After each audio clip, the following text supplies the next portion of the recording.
जय Hind defence lovers. आज की टॉप हेडलाइंस कुछ इस प्रकार है। इंडियन आर्मी को रिसीव हुई भारत में मैन्युफैक्चर हुई 27,000 AK-203 असॉल्ट राइफल्स। भारत का जोरावर लाइट टैंक होगा बिल्कुल नए डिजाइन वाला। यूपी ATS ने पाकिस्तानी ISI के लिए काम करने वाले एक व्यक्ति को किया गिरफ्तार। इंडियन मिलिट्री को कैपेबल बनाने के लिए प्राचीन ग्रंथों की जा रही है स्टडी। और जर्मनी और अमेरिका यूक्रेन को सैन्य सहायता देना रखेंगे जारी।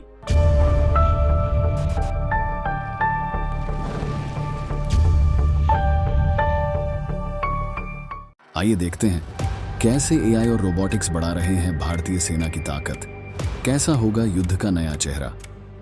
Witness the revolution only on the defence squad super app. Download now. The Hindu की लेटेस्ट रिपोर्ट के मुताबिक भारत और रशिया की जॉइंट वेंचर जिसका नाम है Indo Russian rifles private limited, तो इनके द्वारा मैन्युफैक्चर की गई करीब 27,000 AK-203 assault rifles Indian army को डिलीवर की गई है। और जबकि अगले 2 सप्ताह में 8,000 AK-203 assault rifles Indian army को और डिलीवर की जाएगी। और जबकि अमेठी में स्थित इस Indo Russian rifles private limited में AK-203 असॉल्ट राइफल्स के पहले बैच की जो टेस्टिंग है वो करीब 6 महीना पहले स्टार्ट हो चुकी थी। और अब इस टेस्टिंग को पूरा करने के बाद भारत में मैन्युफैक्चर हुई तो ये 27,000 AK-203 असॉल्ट राइफल्स आर्मी को डिलीवर की गई है। तो इसमें स्वदेशी कंटेंट की मात्रा 25% है, जो कि अगले 2 वर्षों में 70% तक बढ़ेगी, जब तक कि इनिशियल 70,000 राइफल्स डिलीवर नहीं हो जाती। और फिर जो बाकी की बची AK-203 असॉल्ट राइफल्स होगी उसमें 100% स्वदेशी कंटेंट देखने को मिलेगा। और जबकि इससे पहले चाइनीज वायरस की वजह से जो लॉकडाउन जैसी स्थिति पैदा हुई थी, तो उसकी वजह से भी राइफल्स की डिलीवरी में काफ़ी डिले हुआ था, तो जिसके चलते भारत ने अगस्त 2021 में तत्काल जरूरत को पूरा करने के लिए करीब 70,000 AK-103 राइफल्स डायरेक्टली रशिया से इंपोर्ट भी करी थी।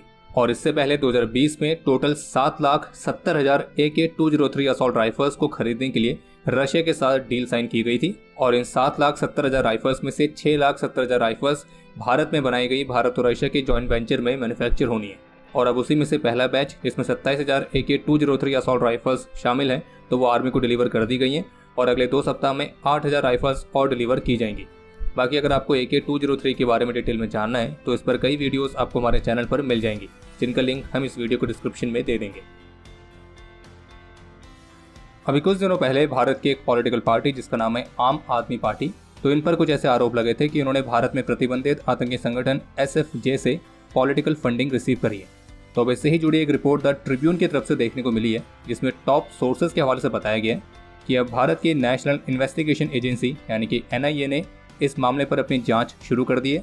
और आम आदमी पार्टी पर आरोप है कि उसने एक्सट्रीमिस्ट खालिस्तानी ग्रुप से $16 मिलियन तक की फंडिंग रिसीव करी।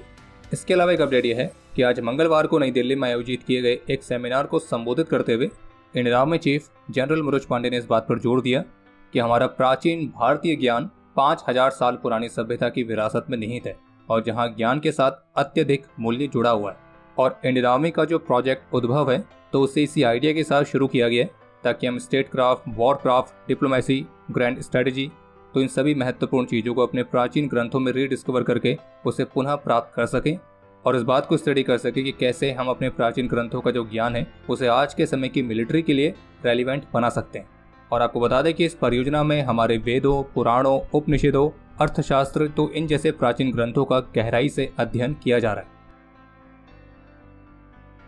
गोवा शिपयार्ड में काम करने वाले एक व्यक्ति को उत्तर प्रदेश ATS ने गिरफ्तार किया है।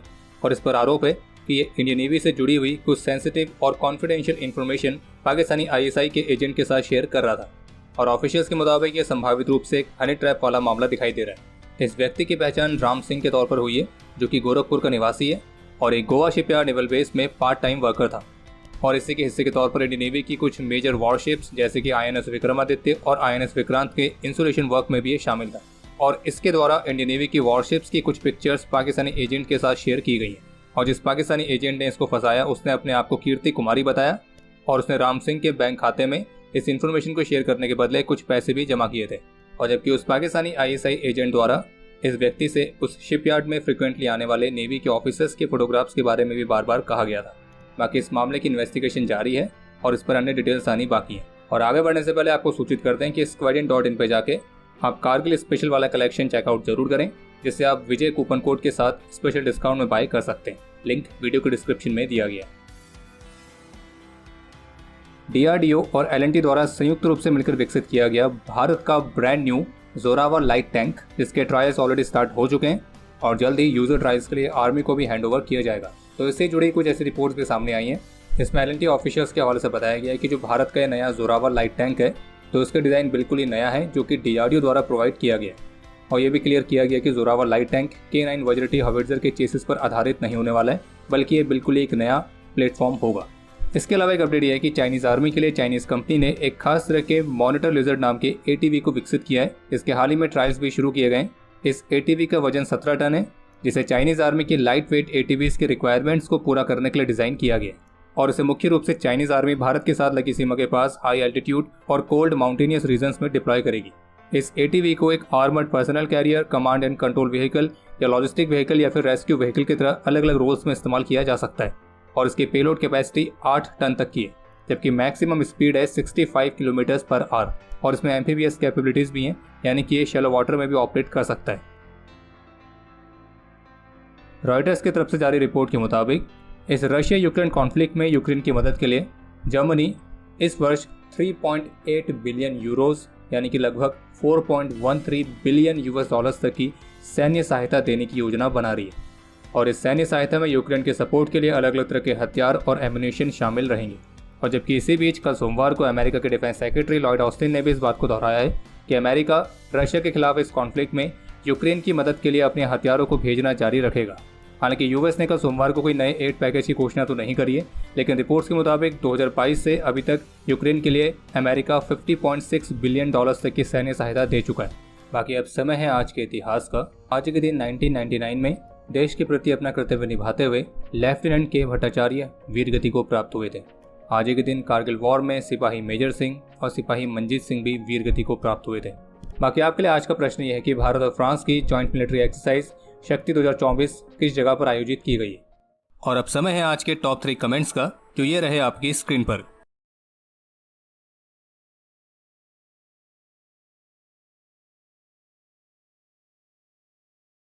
तो हमारे आज के इस एपिसोड के लिए इतना ही। उम्मीद है आपको एपिसोड पसंद आया होगा। पसंद आया तो वीडियो को लाइक जरूर करें। कोई भी सुझाव या सवाल हो तो उसके लिए कमेंट सेक्शन ओपन है। और अगर आपने अभी तक डिफेंस स्कॉट की सुपर ऐप को डाउनलोड नहीं किया है तो आज ही डाउनलोड करें और एक्सप्लोर करें डिफेंस की दुनिया को एक अलग तरह से। बाकी जल्द ही मिलेंगे नए एपिसोड के साथ। तब तक के लिए जय हिंद, जय भारत।